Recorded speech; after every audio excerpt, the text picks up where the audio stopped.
Good day. So this is just going over the subdivision proposal. So basically, in terms of the introduction, so the property is 35,000 square meters, and in this proposal, it outlines the sharing of the vision. So this is basically the brand, which is the Tuanico Foundation brand, the name then. So because it's important to have a name and what the name stands for. So that's where that came from. So that's going over that.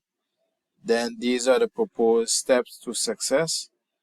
Very important in terms of agreeing to a subdivision plan, drafting the agreement, the allocation of lots, so who gets what, and then the execution of the subdivision agreement, and then outlining the various objectives of the development foundation.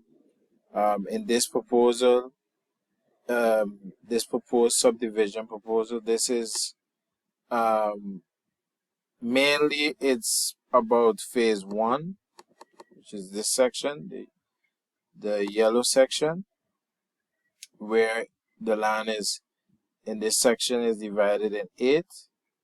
The good thing about having a subdivision agreement, then individually persons who already paid for the May brief, they can go ahead and finalize that process. For the persons that did not pay yet, then they can schedule it based on their personal needs.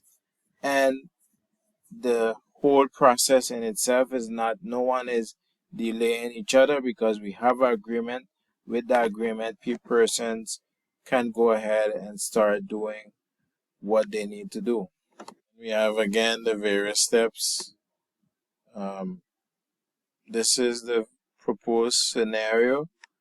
So once we finalize the subdivision process in terms of the plan itself, we agree on the plan, then from there agreeing to the agreement, then this is a proposal for the fund that each year would contribute $100 per month.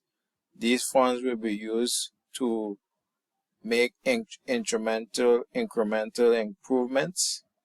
After a 6 months period, then we would then assess how it's going, make adjustments, and decide how we move forward. So this is a breakdown of the $100 per month. So during 6 months, this would be the total. These are some of the things that the funds will be covering. The major thing is the road improvements. So where you have the surveying. So once we agree to that plan, surveying and putting points on the road. And then from there, coming up with a plan to do excavation every month. One time every month, they do excavation of the road, cut the road. This is a valuation of the value improvement of the land with a road that is cut out. So this is without a road, this is with a road. Per square meter, this is how much it would go up. And then eventually in the future, when we put concrete, this is how much it would go up in value. So I have it calculated here again. This here, mechanical concrete, this is a way we can get the road to be a drivable road once we cut it. This is a method that is used different places around the world. I've saw it in person in the Dominican Republic and in some places in Latin America, but in Dominican Republic I've saw it a lot. When I went there for work a few times. I've saw it many times. So this is using tires, put in gravel on top of the tires, or rocks on top inside of the tires, and this makes it drivable, and then in the future you can then put concrete on it. In my opinion, in our situation, the cost of concrete is very expensive, so at least by doing this makes the road drivable, and then in the future we could figure out the concreting of the road and figure out that part. So this is the benefits of using mechanical concrete. So it's cost effective because the tires are free, you just have to transport it there. Reduce maintenance of the road because it kind of stabilizes the road, and sustainability and stuff like that. So this is basically the proposal.